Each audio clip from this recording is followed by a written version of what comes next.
This is Rob Tebbutt for Boxing Social. Delighted to be joined by Adam Smith. We're at the lovely York Hall for Allen-Browne weigh-in. We don't do enough stuff here, I don't think, in Media Week, Adam. Love the York Hall. Been coming here since the mid-90s. Actually had a cup of tea across the road in the cafe we love, and used to come here a lot with Ian Darke and Bob Mee and Glenn McCrory way back in that period of boxing. Remember Johnny Tapia fighting here, so many, Johnny Nelson. Fighting for some sort of title here, I think. In fact, I think he's fought here a few times. Yeah, look, it's the spit and sawdust, the home, the spiritual home of British boxing, and yeah, it's great to be here, even if it's not for a fight night. It's great to have the workout events we sometimes do here now. I think we are coming back here in a few weeks' time for a proper event, but this is good. Just the weigh-in here, and you know, not far from the O2 Saturday night. Good turnout, you know, good Friday and good feeling around, isn't there? Sun's shining, people are happy. They get a chance to get up close with a lot of good fighters from the bill, and yeah, it's good. They mentioned that kind of spit and sawdust theme around here. Reminds me a little bit. It ties in quite nicely with the main event, Dave Allen versus Lucas Browne. That kind of will be a spit and sawdust fight unless something miraculous happens. Just your thoughts on the main event? Yeah, the main event, I mean, it's been the sort of subject of a lot of talk over the last few weeks. What is going to be the main event on Saturday night? And Mars has sort of kept pretty similar. That is, I think, there are a number of main events on this bill. You know, from top to bottom, it's a terrific card. And yeah, look, David Allen has his sort of spotlight moment. He has his chance to normally head a bill. I think Dereck Chisora is happy for that to happen as well. Yeah, it's a good fight. It's a good match on paper between David Allen and Lucas Browne. We're not saying David Allen's the next world heavyweight title challenger. He's not going to take the place of Jarrell Miller or anyone else soon, is he? But listen, he's got an opportunity because Eddie's got a soft spot for him, and I think a lot of the British public have got a soft spot for David Allen. It's almost like the reality show. You're watching it unfold. He's a great character. He can fight a bit, and he seems to have got his mental side sorted under Darren Barker. He's in good shape, and I don't think Darren worried about that physically, but mentally, whether he'd be switched on. He seems switched on. He needs a good performance. He's got the billing. He's got the platform, and Lucas Browne likewise needs a good win. We remember him coming to the O2 before, and it didn't work out from that night against Whyte, and he'll be looking, because he knows that one or two good wins, you put that together and suddenly you're back in the mix. So it is an interesting fight, as is Dereck Chisora's one with Gashi. We've seen Gashi before obviously fight Carlos Takam at short notice, and he'll give a real effort. He's had proper time to prepare for this. You know, he's saying all the right things, and two good heavyweight fights on a cracking bill. I spoke to Eddie yesterday, and he said that when he spoke to Sky initially, there was hesitancy is probably the wrong word, but Dave Allen as a main event fighter probably isn't what Sky necessarily were expecting. Just your thoughts on that and how you now feel about it. Obviously Dave, as you mentioned, is someone who's got immense popularity, but in the course of his career he's been kind of buried in the middle of the card or even Facebook Live. How's it been to now sort of realise him as a headline event, or one of a headline event? As I've said, you know, my team and I are looking at this as a show. We think it's, you know, from 7 to 11 on a Saturday night, it's great entertainment. The key for us is to make sure that our home shows are as strong as they can be. You know, we've been for all the Ted Cheeseman thing at the beginning of February, but you know, since then, and that wasn't a bad show actually, as it turned out, but since then, you know, we've had the Copper Box, we've had Liverpool, we've had really strong bills. This is another one. So yeah, a nominal main event. You know, somebody has to go last, but you know, Dereck Chisora is probably the bigger name. You know, of course, he's fought at a higher level. He comes off the Sky Sports box office night with Whyte. But you know what? He came out and said, I want David Allen to have his chance, and I don't think it really matters too much, you know, who is the main event. I think the fact is it's great action. It's you know, there's real talent on this bill. Josh Kelly, I can't wait to see back. You know, he's in a really good test. There's a cracking British title fight with Joe Caldina and Andy Townend. Conor Benn, about time we saw him back. Shannon Courtney in her next fight, you know, after that good professional debut the other night. It's some really good fights and fighters on this bill. It's a packed stack one, and that's what we want. Top to bottom entertainment throughout the show, not just for that sort of hour, that peak golden hour, but yes, it is a chance for David Allen. You said he's been buried away. He's had great receptions every time he's come to the ring. He's fought good names. He doesn't turn fights down. He just gets on with it, and I think people love him for that. So he's a very popular as a cult character. Now he needs to start winning and winning at a level. And if he can get the victory over Lucas Brown, who knows? You know, maybe he can top bills going forward. Maybe he can't. Maybe he can't take this opportunity, and he ends up looking and seeing what we're going to do with him. But it is a chance. And in the heavyweight division, we know you're only a few fights away from really big money and big opportunities. So David knows he has had to knuckle down for this one. And yes, if it is sort of main event billing, then it's a chance for him. But it's a chance he has to take. Now, we alluded to it early on in the interview. We actually alluded to it off camera as well. Jarrell Miller, in the middle of the night, the other night, we found out that he failed a drug test. He's now since been removed from the bout with Anthony Joshua, which has kind of led boxing into this kind of heavyweight rat race. It's kind of like Charlie in the Chocolate Factory, who's going to get the golden ticket to face Anthony Joshua. Before we talk about that, first and foremost, your thoughts on the failed test by Miller.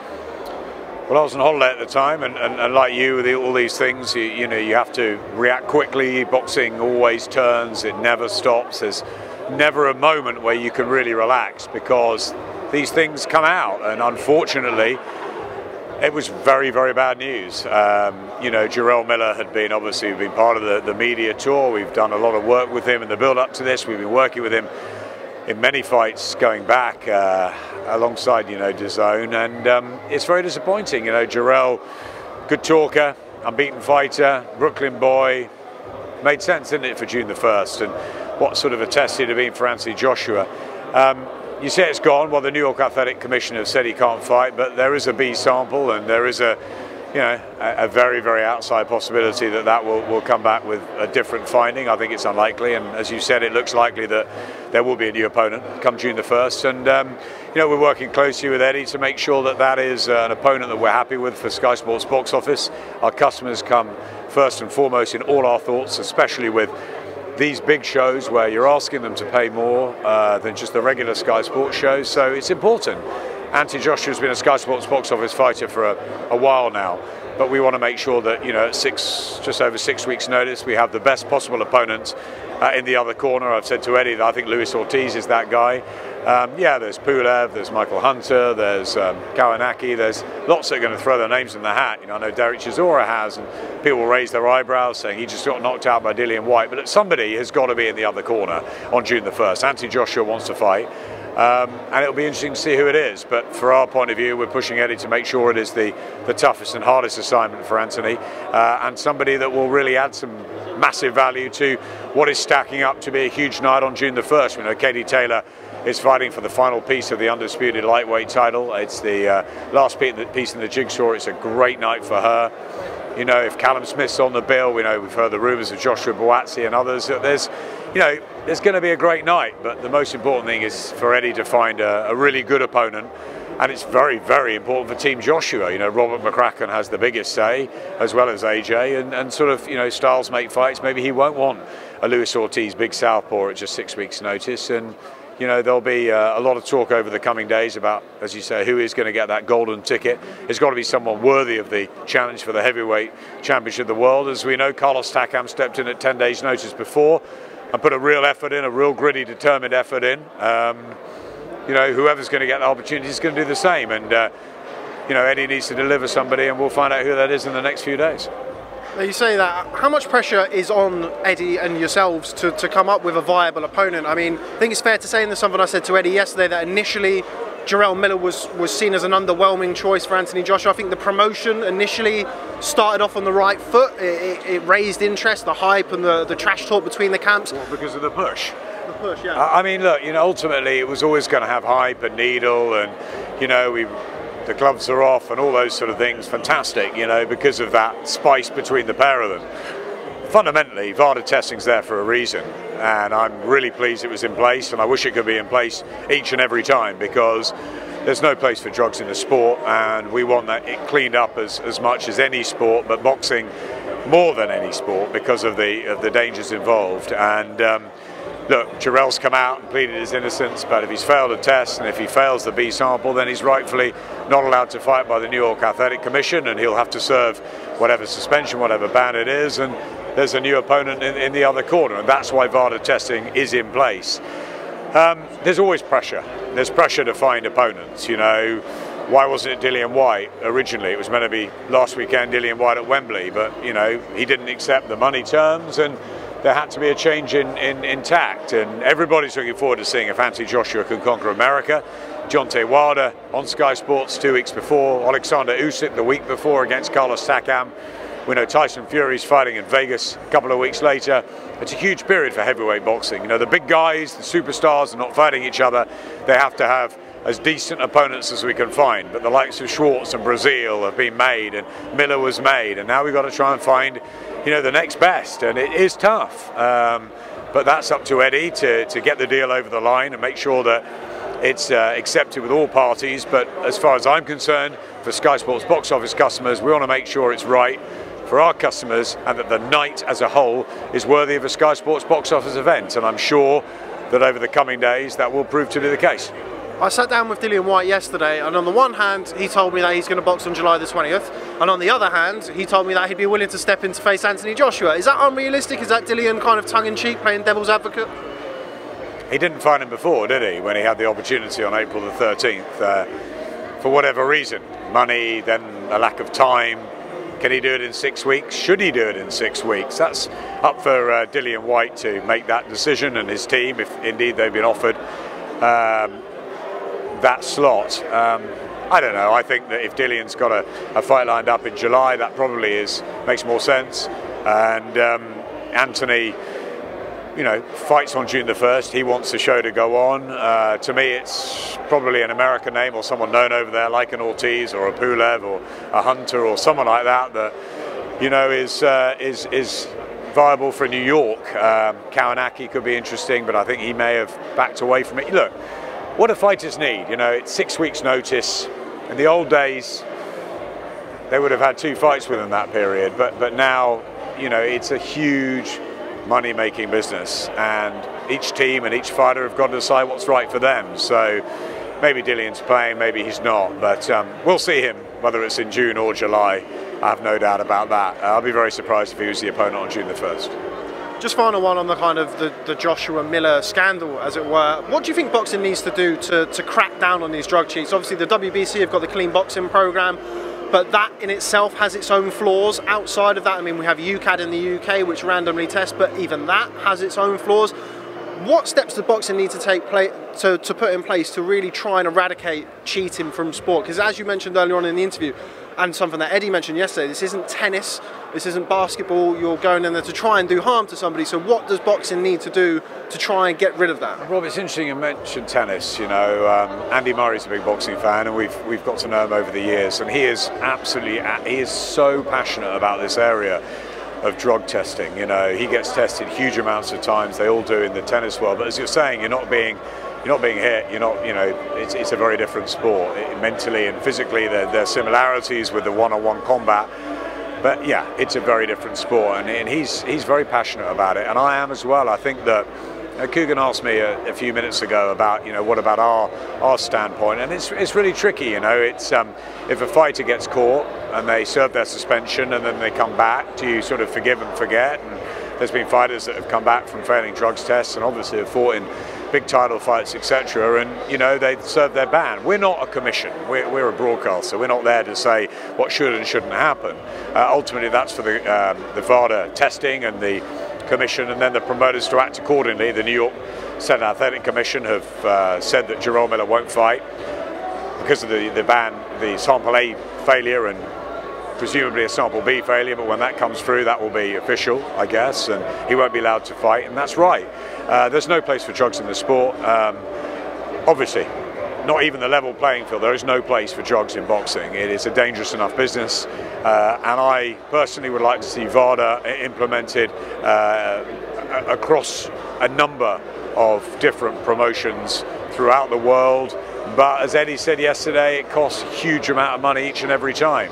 Yes, it's there for the high-profile fights, the likes of Canelo Jacobs, the likes of AJ Miller, etc. But I like to see it more. You know, there is never enough testing. You know, and fighters that are clean and are doing everything right, and that is the vast majority, they should have that ability to show time and again that they are clean, and that I don't think the urine testing is enough, or the occasional blood testing, or the sort of just before or after the event. It should be thorough through camps. VADA is the way to do it. It does cost money, but there seems to be a lot of money flying around in boxing at the moment. this should be a priority. It should be an absolute priority that that drug testing should be as thorough as it can be to make it as safe and as healthy a sport. We've got we've improved on the medical side, with the tragedies we've had in the past, and the likes of the Michael Watson case here, and Spencer Oliver and Paul Ingle, and all those terrible cases where we've reacted, or the board has reacted, or the medical profession has reacted, and we try and every time make it safer. Drugs is a huge issue, and the only way is Avada testing has got to be thorough. And as we found out, Jarrell Miller has failed, and he shouldn't be fighting if that's the case. If he fails both samples, he should not be fighting. So yeah, just to make it as clean as possible. As I said, we're not a testing commission, we're not the promoters, we're a broadcaster, but like you, like every boxing fan out there, we want it clean, and the sooner the better, but it is a very difficult area. I understand that and appreciate that you're a broadcaster, not commission. In your role as Sky Sports head of boxing, I mean, you mentioned Luis Ortiz earlier on. Luis Ortiz is somebody who's had doping infractions in the past. I mean, Manuel Char's been mentioned, he's another one. There's an awful lot of heavyweights out there who've had that. In your position, when, for example, if a Luis Ortiz got tossed your way, do you think about that as a broadcaster? We've shown Luis Ortiz, a number of times, the Deontay Wilder fight last year. It's not up to us whether they serve their ban, they serve their suspension. That is, we're not a governing body. That's for them to deal with. Kid Galahad has served his time. He vehemently denied what happened to him. He said he was spiked. His brother was involved. Blah blah blah.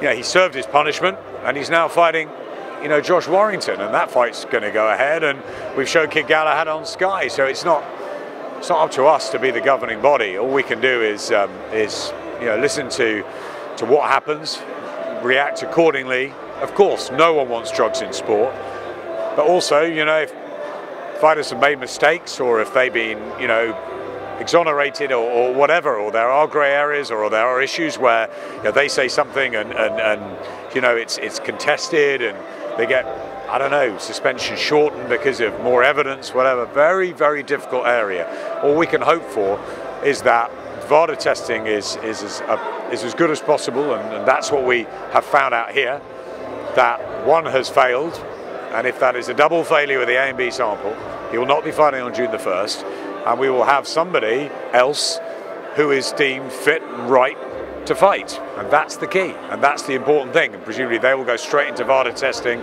throughout these last few weeks as well. But that's another deal, another contract, that's something for Eddie to work out. It's not really our business, but yes, of course, from a moral point of view and a broadcaster point of view, we want as clean a sport as possible. It's absolutely crucial to us and to every fight fan. It's vital, because it's a dangerous sport, and as we said before, we want to try and make it as safe as possible.